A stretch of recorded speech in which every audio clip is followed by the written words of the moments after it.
2024 का लोकसभा चुनाव कई मायनों में बहुत ही दिलचस्प रहा है। बहुत समय तक इसको याद रखा जाएगा।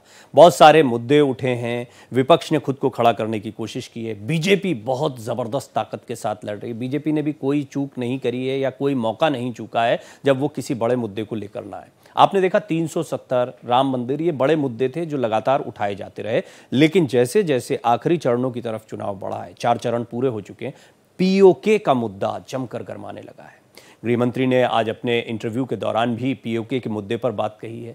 उन्होंने कहा है कि ये हम सब के लिए, हम सभी जानते हैं कि पाकिस्तान ऑक्यूपाइड कश्मीर भारत का ही हिस्सा है और हम इसको लेकर रहेंगे। अचानक से ये मुद्दा गरमाया। अब जैसे ही ये मुद्दा गरमाया तो इसकी आंच पाकिस्तान तक भी पहुंची। लोकसभा चुनाव के दौरान पीओके को लेकर भारत की ओर से हो रही बयानबाजी पर पाकिस्तान ने अब गीदड़ भभकी दी है। पाकिस्तानी विदेश मंत्रालय की प्रवक्ता मुमताज जहरा बलोच ने एक बयान जारी कर कहा कि भारत से सियासी फायदे और देश के अहम मुद्दों से ध्यान भटकाने के लिए बार बार पाक पर बयानबाजी हो रही है। पाक अपनी संप्रभुता और अखंडता की रक्षा करने में सक्षम है, हम भी हिचकिचाएंगे नहीं। पीओके में माहौल बिगड़ते जा रहे हैं, जिसको लेकर भारत ही नहीं पाकिस्तान में भी बयानबाजी का दौर चल रहा है। इस बार पाकिस्तानी विदेश मंत्रालय की प्रवक्ता मुमताज जहरा बलोच ने बयान जारी कर प्रधानमंत्री नरेंद्र मोदी समेत बाकी मंत्रियों को पाकिस्तान पर टिप्पणी को लेकर गीदड़ भभकी दी है। मुमताज जहरा बलोच ने कहा कि भारत में चल रहे लोकसभा चुनाव अभियान के दौरान भारतीय नेताओं की ओर से लगातार पाकिस्तान विरोधी बयानबाजी हो रही है, जिसे पाकिस्तान खारिज करता है। बलोच ने कहा कि हम अंतर्राष्ट्रीय समुदाय से भारतीय नेताओं की आक्रामक बयानबाजी पर ध्यान देने का आह्वान करते हैं। ये क्षेत्रीय शांति और स्थिरता के लिए गंभीर खतरा है। बलोच यही नहीं रुकी। उन्होंने कहा कि अफसोस की बात है कि ये बयान पाकिस्तान के प्रति नफरत और गहरे जुनून को दिखाते हैं। भारतीय नेताओं के बयानों से स्पष्ट होता है कि जानबूझकर दिए गए इन बयानों से नेता चुनावी लाभ के लिए अति राष्ट्रवाद का फायदा उठाना चाहते हैं। ये बयान बढ़ती घरेलू और अंतर्राष्ट्रीय आलोचना से ध्यान भटकाने की एक हताश कोशिश का भी संकेत है। जहरा बलोच ने अपने बयान में आगे कहा कि पाकिस्तान की रणनीतिक क्षमता का मकसद अपनी संप्रभुता और अपनी क्षेत्रीय अखंडता की रक्षा करना है। पाकिस्तानी प्रवक्ता ने भारत को गीदड़ भभकी देते हुए आगे कहा कि पाकिस्तान ने पहले भी अपनी रक्षा करने के अपने संकल्प को दिखाया है और अगर भारतीय पक्ष कोई दुस्साहस करना चाहता है तो हम आगे भी ऐसा करने से नहीं हिचकिचाएंगे। दरअसल देश के रक्षा मंत्री राजनाथ सिंह ने कुछ समय पहले कहा था कि पीओके पर बलपूर्वक कब्जा करने की जरूरत नहीं है, वहां के लोग खुद भारत में शामिल हो जाएंगे। जिसके बाद जम्मू कश्मीर के पूर्व सीएम फारूक अब्दुल्ला ने कहा था कि अगर रक्षा मंत्री राजनाथ सिंह ऐसा कह रहे हैं तो आगे बढ़ें, हम रोकने वाले कौन होते हैं। लेकिन याद रखें, पाकिस्तान ने चूड़ियां नहीं पहनी है, उसके पास परमाणु बम है और दुर्भाग्य से वो हम पर गिरेंगे। जिस पर पलटवार करते हुए पीएम मोदी ने फारूक अब्दुल्ला पर करारा वार किया कि ये लोग इतने डरे हुए हैं कि इन्हें रात में सपने में भी परमाणु बम दिखाई देते हैं। कांग्रेस के नेताओं के, इंडी गठबंधन के नेताओं के कैसे कैसे बयान आ रहे हैं। कहते हैं कि पाकिस्तान ने चूड़ियां नहीं पहनी है। अरे भाई, पहना देंगे। पीएम मोदी समेत देश के वरिष्ठ नेताओं के पाकिस्तान पर लगातार हमले से पाकिस्तान तिलमिला गया है और गीदड़ भभकी पर उतर आया है। सवाल उठता है कि जहां बिजली और आटे को लेकर जंग छिड़ी है, वो देश भारत को आंख दिखाने की हिमाकत कर रहा है। Bureau report, Bharat express. बड़ा गंभीर मसला है और इसको बड़ी गहराई से समझने की आवश्यकता है। दरअसल पाकिस्तान की तरफ से औपचारिक तौर पर विदेश मंत्रालय की प्रवक्ता सामने आए मुमताज जहरा बलोच जो हैं वो एक बयान जारी करें जिसे गीदड़ भभकी की तरह देखा जा रहा है। ये कोई सामान्य घटना नहीं है। निश्चित तौर पर इससे पाकिस्तान घबराया तो है। पाकिस्तान इस बात को जानता है कि 370 को लेकर यह कहा जाता था कि कभी कोई नहीं हटा सकता, हट गई। और इसी तरह पीओके को लेकर भारत का स्टैंड बहुत स्पष्ट रहा है। पाकिस्तान के हालात बहुत खराब हैं। निश्चित तौर पर पाकिस्तान इससे घबराया कि पीओके में अगर इस तरह का कोई आंदोलन खड़ा हुआ, जो रक्षा मंत्री राजनाथ सिंह ने बात कही है, वो ऐसे हालात बना देगा जिससे पाकिस्तान बिल्कुल भी निपट नहीं सकता है। ये भी हो सकता है कि इस समय चुनाव चल रहे हैं, चुनाव के दौरान इस तरह की बयानबाजी होती है, इस तरह के मुद्दों को उठाया जाता है। लेकिन ये भी बात बहुत स्पष्ट तौर पर दिखाई देती है कि भारत का स्टैंड इस पूरे मामले को लेकर कड़ा है। पीएम मोदी और भारत के मंत्रियों को जो पाकिस्तान पर टिप्पणियां हुई उस पर बलोच जो प्रवक्ता हैं उन्होंने पाकिस्तान की तरफ से अपनी बात रखी, अंतर्राष्ट्रीय समुदाय से आक्रामक बयानबाजी पर ध्यान देने का आह्वान किया है। बलोच ने कहा कि ये क्षेत्रीय शांति, ये जो स्टेटमेंट है ये समझने जैसा है, क्षेत्रीय शांति और स्थिरता के लिए गंभीर खतरा है। यानी ये पाकिस्तान के डर को साफ साफ दिखा रहा है। अब क्षेत्रीय शांति और स्थिरता क्या, पीओके तो ऐसी जगह है जहां पर ऑलरेडी पाकिस्तान ने कब्जा कर रखा है। वहां के लोग अगर नाराज होते हैं तो स्वतंत्रता का उनका अधिकार है, और अगर वो भारत में मिलना चाहते तो ये उनका अधिकार है। तो पाकिस्तान को क्या इस बयान से ये दिखता है कि क्या इस बात का डर है कि पीओके में ऐसे हालात बन जाएंगे कि पीओके के लोग भारत के साथ शामिल होना चाहें, या जो भारत का हिस्सा है, कश्मीर का हिस्सा है, उसकी तरह वहाँ पर जिस तरीके से हमने देखा 370 के बाद में लगातार वहाँ डेवलपमेंट हुआ, अच्छा चुनाव हुआ है, प्रधानमंत्री इसको एक बड़े अचीवमेंट के तौर पर बता रहे हैं।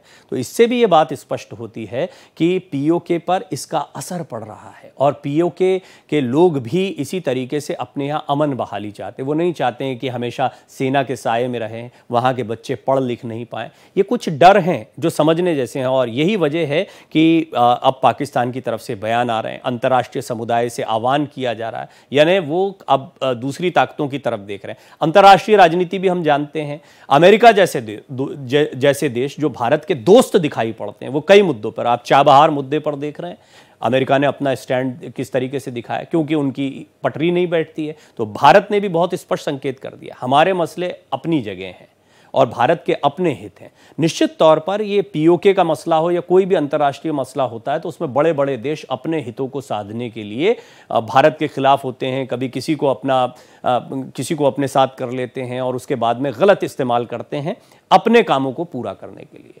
भारत अब इससे आगे बढ़ चुका है। भारत जानता है कि इकोनॉमी के स्तर पर, भारत जानता है कि आत्मनिर्भरता के स्तर पर, सुरक्षा के स्तर पर वो लगातार आगे बढ़ रहा है। अब पाकिस्तान की अगर बात करें तो वहाँ पर ज़रूरत की चीज़ों की किल्लत पड़ी हुई है, आटा नहीं है, और इस सब के बारे में वो अब गीदड़ भभकी दे रहा है। रक्षा मंत्री ने जो बात कही है वो बहुत ही महत्वपूर्ण है। उनका कहना है कि कोई हमला करने की ज़रूरत नहीं है, वहाँ के लोग खुद ही आ जाएंगे, पीओके पर बलपूर्वक कब्जा करने की कोई ज़रूरत नहीं, वहाँ के लोग खुद भारत में शामिल हो जाएंगे, ये उन्होंने बयान दिया है। हमारा है, पीओके हमारा रहेगा।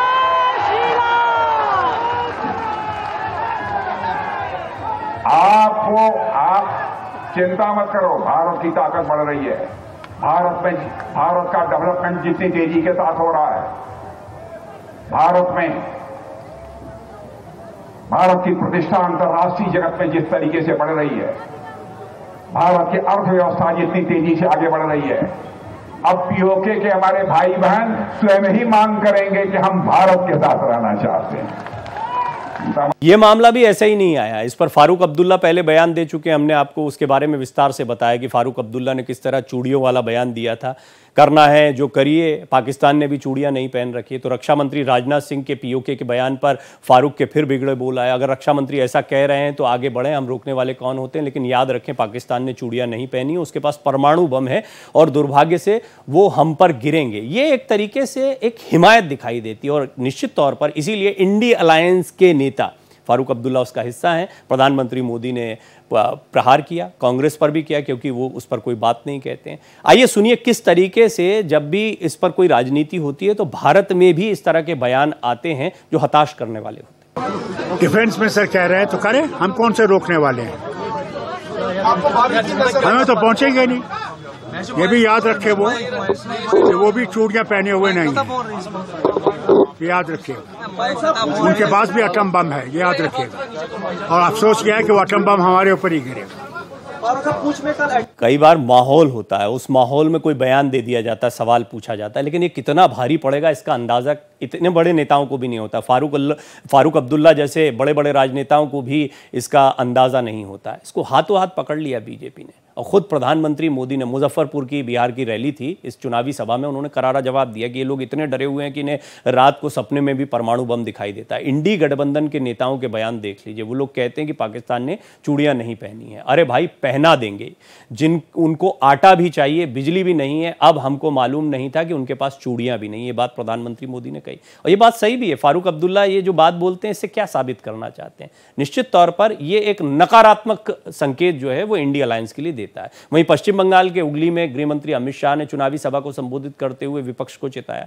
उन्होंने विपक्ष को चेताते हुए कहा कि पाक अधिकृत कश्मीर भारत का है या नहीं है। सवाल पूछा उन्होंने। मणिशंकर अय्यर और फारूक अब्दुल्ला हमें डराते हैं। दरअसल जो बात फारूक अब्दुल्ला कह रहे थे, कुछ इससे मिलता जुलता बयान मणिशंकर अय्यर ने भी कहा था कि पाकिस्तान के पास परमाणु बम है, इसकी धमकी देते हैं। राहुल गांधी और ममता बनर्जी, आपको डरना है तो डरते रहिए, पाक अधिकृत कश्मीर भारत का है और हम उसे लेकर रहेंगे। जब इंडी गठबंधन का शासन था तो हमारे कश्मीर में हड़ताल होती थी, आज पाक अधिकृत कश्मीर में हड़ताल हो रही है। पहले कश्मीर में आजादी के नारे लगते थे, अब पीओके में आजादी वाले नारेबाजी हो रही है। पहले कश्मीर में पत्थरबाजी होती थी, आज पीओके में पत्थरबाजी हो रही है। तो जो शुरुआत में मैंने आपको कहा कि बलोच का जो बयान आया है वो यूं ही नहीं है। दरअसल बलोच के बयान में कहीं ना कहीं पाकिस्तान का ये डर दिखाई देता है। क्या गृह मंत्री ने कहा, सुनिए। पाक ऑक्यूपाई कश्मीर भारत का है या नहीं है? जोर से बोलो, है या नहीं है? ये मणिशंकर अय्यर, एक फारूक अब्दुल्ला हमें डराते हैं, देश को डराने का काम कर रहे हैं कि एटम बम है पाकिस्तान के पास, पाक ऑक्यूपाई कश्मीर की बात न करो। मैं आज श्रीरामपुर की धरती पर कहकर जाता हूं, राहुल बाबा आपको डरना है तो डरिए, ममता दीदी आपको डरना है तो डरिए। ये पाक ऑक्यूपाई कश्मीर भारत का है और हम उसको लेकर रहे हैं। और यहां पर गृह मंत्री ने आर्टिकल 370 की भी बात की और विपक्ष पर बड़ा हमला किया। ममता बनर्जी, कांग्रेस, इन सब के बारे में उन्होंने कड़े हमले किए हैं और उन्होंने इसको एक सिंडिकेट बताया। 370 हटाने के खिलाफ ये लोग रहे हैं। मैंने संसद में उनसे पूछा आर्टिकल 370 क्यों ना हटाएं। उन्होंने कहा कि खून की नदियां बह जाएंगी। ये नरेंद्र मोदी का शासन है, 5 साल हो गए, खून की नदियां छोड़ो, किसी की कंकड़ चलाने की हिम्मत नहीं हुई। ये तमाम बातें गृह मंत्री ने कही। पीएम मोदी ने आर्टिकल 370 हटाकर पूरे कश्मीर को भारत से जोड़ा है। इसको एक उपलब्धि की तरह लगातार भारतीय जनता पार्टी ने पूरे चुनाव के, और ये उपलब्धि दिखाई भी देती है क्योंकि यही स्टैंड रहा था विपक्ष का इससे पहले। तो एक बड़ा हमला करने का मौका भारतीय जनता पार्टी को मिला। अब बात आ गई है पीओके की। पीओके में भी अब ऐसे हालात बन रहे हैं जिससे पाकिस्तान डरा हुआ है। बहरहाल किस तरीके से विपक्ष पर गृह मंत्री ने हमला किया वो सुनिए जरा। दीदी कहती है, कांग्रेस कहती है, सिंडिकेट कहती है धारा 370 न हटाई। मैंने पूछा पार्लियामेंट में क्यों न हटाए, तो उन्होंने कहा खून की नदियां बह जाएगी। भाइयों बहनों, ये नरेंद्र मोदी का शासन है, नरेंद्र मोदी का। 5 साल हो गए, खून की नदियां छोड़ो, किसी की कंकर चलाने की हिम्मत नहीं है। कंकर चलाने नरेंद्र मोदी जी ने धारा 370 हटाकर पूरे कश्मीर को हमेशा के लिए भारत के साथ जोड़ दिया। जब इंडिया अलायंस का शासन था, हमारे कश्मीर में हड़तालें पड़ती थी।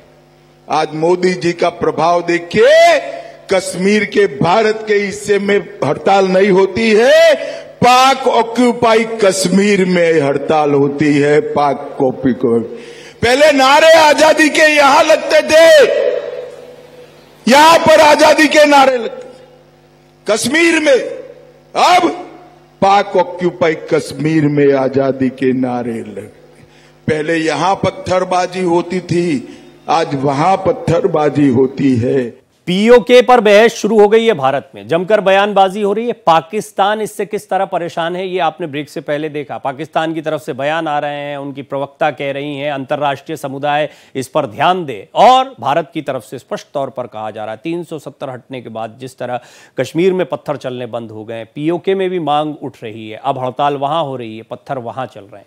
इससे पाकिस्तान घबराया हुआ है। बहरहाल इस सब के बीच में हेमंता बिस्वा शर्मा ने भी एक बयान दिया जो चर्चा का विषय रहा है। उनका यह कहना है कि कांग्रेस ने इन मुद्दों पर कभी चर्चा नहीं की। पीओके में लगातार पाकिस्तान का विरोध हो रहा है और 400 पार के आंकड़े से भी उन्होंने पीओके के मुद्दे को जोड़ा। सुनिए। जब कांग्रेस का शासन था, हम लोग को यह बताया गया था कि एक प्रकार से कश्मीर भारत में भी है, पाकिस्तान में भी है। हमारा संसद में कभी इसका चर्चा नहीं होते थे, कि जो कश्मीर पाकिस्तान का साथ है वो ऑक्युपाइड कश्मीर है, एक्चुअली वो हमारा है। अभी 7 दिन से कश्मीर से पिक्चर आ रहा है, पाक ऑक्युपाइड कश्मीर से हर दिन वहां एजिटेशन हो रहा है और लोग भारत का तिरंगा पताका हाथ में लेके हर दिन आंदोलन कर रहे हैं पाकिस्तान का खिलाफ। वो देख के मेरा ये भी लगता है कि वो शुरुआत है। मोदी जी को 400 सीट मिलेगा तो पाक ऑक्युपाइड कश्मीर भी भारत का ही हो जाएगा। शुरुआत आगाज हो चुका है, उसका भी आगाज हो चुका है। रक्षा मंत्री राजनाथ सिंह कह चुके हैं वहां बल की कोई जरूरत नहीं, वहां के लोग खुद ही भारत में शामिल हो जाएंगे। और आपने अभी हेमंता बिस्वा शर्मा की बात को सुना कि वहां से इस तरह के वीडियोस आ रहे हैं जहां एजिटेशन देखने को मिल रहा है, लोग वहां पर बड़े गुस्से में हैं, तिरंगा लेकर निकल रहे हैं। तो इस सब के बीच में विदेश मंत्री एस जयशंकर का भी बड़ा महत्वपूर्ण बयान आया है। भारत के विदेश मंत्री एस जयशंकर की 2 टूक है इस बयान में। उन्होंने कहा है पीओके उबल रहा है, पीओके में रहने वाले लोगों की हालत खराब है, उन्हें बुरे बर्ताव का सामना करना पड़ रहा है। पीओके के लोग अपनी तुलना जम्मू कश्मीर के लोगों से कर रहे हैं, ये बड़ी बात है। 370 हटने के बाद जम्मू कश्मीर में हालात बदले हैं, जैसा गृह मंत्री भी कह रहे थे। और अब पीओके के लोग भी चाहते हैं कि उनके यहाँ अमन बहाली हो। उन्हें पता है जम्मू कश्मीर के लोग प्रगति कर रहे हैं, जिससे वहां के लोग दुखी हैं। पीओके हमेशा से भारत का हिस्सा था, पीओके भारत का ही हिस्सा रहेगा। सुनिए क्या कहा विदेश मंत्री एस जयशंकर ने। अब मोदी सरकार जो है, हमारा मत इस पे बहुत स्पष्ट है। पार्लियामेंट का रेजोल्यूशन है, हम बहुत क्लियर हैं कि पीओके जो है भारत का अंग है। It is part of India, it was always part of India, it will be part of India. और हमारा ये जरूर इरादा है कि एक दिन हम पीओके को जो है वहाँ का इलीगल ऑक्यूपेशन जो है उसको हम खत्म करेंगे और पीओके जो है भारत के साथ वापस जुड़ जाएगा। देखिए 2 तस्वीरें हैं और एक और तस्वीर समझने की जरूरत है। एक पीओके के बारे में अभी तक बात हुई कि पीओके में इस वक्त लोगों में गुस्सा है, भारत में वो शामिल होना चाहते हैं, कश्मीर की तरह वो भी तरक्की करना चाहते हैं। लेकिन यहां पर पाकिस्तान के भीतर भी बड़ी सियासी उथल पुथल चल रही है। शहबाज शरीफ ने अध्यक्ष पद छोड़ दिया पाकिस्तान मुस्लिम लीग नवाज का और पार्टी में बड़ा उलटफेर हुआ है। पंजाब प्रांत में कलह के बीच उन्होंने इस्तीफा दिया है। अंदरूनी कलह का शिकार शहबाज शरीफ हुए हैं और नवाज शरीफ के अध्यक्ष बनने का रास्ता साफ हो गया। तो अस्थिर राजनीति है, महंगाई है, आटे दाल के भाव वहां पर बढ़े हुए हैं। इस सब के बीच में पाकिस्तान में सियासी उलटफेर भी देखने को मिल रहा है। अब ये पाकिस्तान की अंदरूनी राजनीति है। इस सब के बीच में पीओके में रहने वाले लोग पिछले लंबे समय से आरोप लगा रहे हैं कि पाकिस्तान सरकार उनके साथ भेदभाव करती है। आटा, दूध और अन्य खाद्य सामग्रियों के दाम 7वें आसमान पर पहुंचे हुए हैं। लोगों में गेहूं और आटे पर सब्सिडी खत्म करने को लेकर नाराजगी भी है। टैक्स और बिजली जैसे मुद्दों को लेकर भी काफी गुस्सा है। तो पहले तो पाकिस्तान को ऑक्यूपाई रखने के लिए वहां के लोगों को बरगलाया गया, युवाओं को भटकाया गया और वहां पर कुछ सब्सिडीज भी दी गई थी। पाकिस्तान के खुद के हालात खराब हैं तो पीओके को कैसे संभालेगा। पाक सरकार पर बेरोजगारी को लेकर भी कोई कदम नहीं उठाने के आरोप लगाए जा रहे हैं। पीओके में सेना की लगातार तैनाती बढ़ाई जा रही है और इससे भी लोग खासे नाराज हैं। पाकिस्तान का डर आपको शुरुआत से ही समझ में आ गया है इसमें, और यही वजह है कि यहाँ पर सेना की तैनाती को लगातार बढ़ाया गया। पीओके का मिलिटराइजेशन करने का दावा किया जा रहा है, यानी पूरी तरह से मिलिट्री को समर्पित कर दिया गया हो, जैसे जब चप्पे चप्पे पर पाकिस्तान की मिलिट्री को तैनात किया जा रहा है। सेना में भी स्थानीय लोगों को मौका नहीं दिया जाता है, इससे भी लोगों में गुस्सा है। पाकिस्तान की बिजली का 20% पीओके के मंगला डैम से पैदा होता है और उसका सिर्फ 30% हिस्सा ही पीओके को मिलता है। ये आप समझ रहे हैं कि यहां के रिसोर्सेस का इस्तेमाल होता है लेकिन इन लोगों को ही इससे वंचित रखा जाता है। इससे भी लोगों के भीतर गुस्सा पनप रहा है। बाकी बिजली पाकिस्तान के पंजाब प्रांत को दे दी जाती है, इससे भी भारी गुस्सा पीओके के लोगों में है। और यहां पर प्रदर्शन की एक और बड़ी वजह है भेदभाव। अमीरों और ताकतवर लोगों को 24 घंटे बिजली दी जाती है, दूसरी तरफ गरीबों को दिन भर में महज 4 से 6 घंटे ही बिजली मिलने का दावा है। बिजली की कमी से छोटे व्यापारियों को भारी नुकसान हो रहा है। तो ये बहुत सारी बातें हैं जिनकी वजह से यहाँ पर लोगों में खासा गुस्सा है। पाकिस्तान अधिकृत कश्मीर यानी पीओके में लोगों के विरोध प्रदर्शन के बाद गुस्साई पाकिस्तानी सेना ने कहर बरपाना शुरू कर दिया। पाकिस्तानी रेंजर्स ने प्रदर्शन कर रहे निहत्थे नागरिकों पर गोलियां चलाई, जिसमें 4 लोगों की मौत भी हो गई और कई लोग घायल हुए। इसको लेकर स्कॉटलैंड में रहने वाले पीओके कार्यकर्ता भारत और अंतर्राष्ट्रीय समुदाय से अपने लोगों को बचाने की अपील कर रहे हैं। अमजद अयूब ने कहा है कि पाकिस्तान के कब्जे वाले कश्मीर की राजधानी मुजफ्फराबाद में स्थिति बहुत गंभीर है। People are dying. We are in a desperate situation. We need the international community to come and stand by us, raise their voice for us. The Indian rapporteur in the United Nations, we request them to raise their voice at the United Nations Forum. We also request the Indian government to instruct the Ministry of External Affairs to summon the Pakistan ambassador and ask for an explanation. आप समझ सकते हैं PoK के लिए काम करने वाले कार्यकर्ता कितने दुखी हैं। फटाफट कुछ पॉइंटर्स से समझते हैं कि पाकिस्तान से आजादी क्यों चाहता है पीओके। पाकिस्तान की 20% बिजली पीओके के मंगला डैम से पैदा होती है। इसके बावजूद पीओके को जरूरत की 30% बिजली ही मिलती है, यानी जितनी जरूरत इनको पड़ती है उसका 30% हिस्सा ही मिल पाता है। बिजली का बड़ा हिस्सा पाकिस्तान के पंजाब प्रांत के पास चला जाता है। पाकिस्तान से आज़ादी चाहने के और भी कारण है पीओके के, इसमें बुनियादी ढांचा भी एक बड़ा कारण है। पीओके में बुनियादी ढांचा बेहद कमजोर है। 70 सालों में यहाँ ना तो सड़कें हैं, ना पुल हैं, ना ही ढंग के स्कूल हैं और अस्पताल भी मौजूद नहीं। पीओके के इंफ्रास्ट्रक्चर का इस्तेमाल पाक सेना अपने लिए करती है। वहीं एक और बड़ा कारण है महंगाई। पूरे पाकिस्तान में महंगाई की मार पीओके में सबसे ज्यादा दिखाई पड़ती है। दावा है कि यहां के लोगों को सरकार कोई राहत नहीं देती। आटा जैसी जरूरी चीज पर भी सब्सिडी नहीं दी जाती है। यहां के लोग, ये सब्सिडी दी जाती थी, अब सब्सिडी वापस कर ली गई है। यहां के लोगों की सबसे बड़ी मांगों में से एक आटे पर सब्सिडी भी है। पाकिस्तान से आजादी चाहने के और भी कई कारण हैं, जिनमें स्थानीय लोगों को नजरअंदाज करना भी एक बड़ा कारण है। दरअसल पाकिस्तान के लिए पीओके सिर्फ एक जमीन का टुकड़ा है जहां से वो भारत के खिलाफ जंग छेड़ता रहे, अपने आतंकवाद को की पनाहगाह बना के रखे। प्राकृतिक संसाधनों का भंडार होने के बावजूद पीओके को सही हिस्सेदारी नहीं मिल रही है और आतंकवादियों के लिए ये बड़ा ठिकाना बन गया। आतंकी गतिविधियों में घायल होने या मारे जाने पर कोई मुआवजा नहीं दिया जाता है। स्थानीय सरकार पाकिस्तान पीओके को आज़ाद कश्मीर कहता है। यहाँ का अपना प्रधानमंत्री और राष्ट्रपति चौधरी अनवरुल हक को बनाया गया है। यहाँ के प्रधानमंत्री पीओके की 53 सीटों वाली विधानसभा में होते हैं और यहाँ के विधानसभा से लेकर प्रधानमंत्री चुनाव तक धांधली के आरोप भी लगाए जाते हैं। इन्हें निष्पक्ष चुनाव नहीं होते। पीओके के पीएम को पाकिस्तानी सरकार की कठपुतली भी कहा जाता है।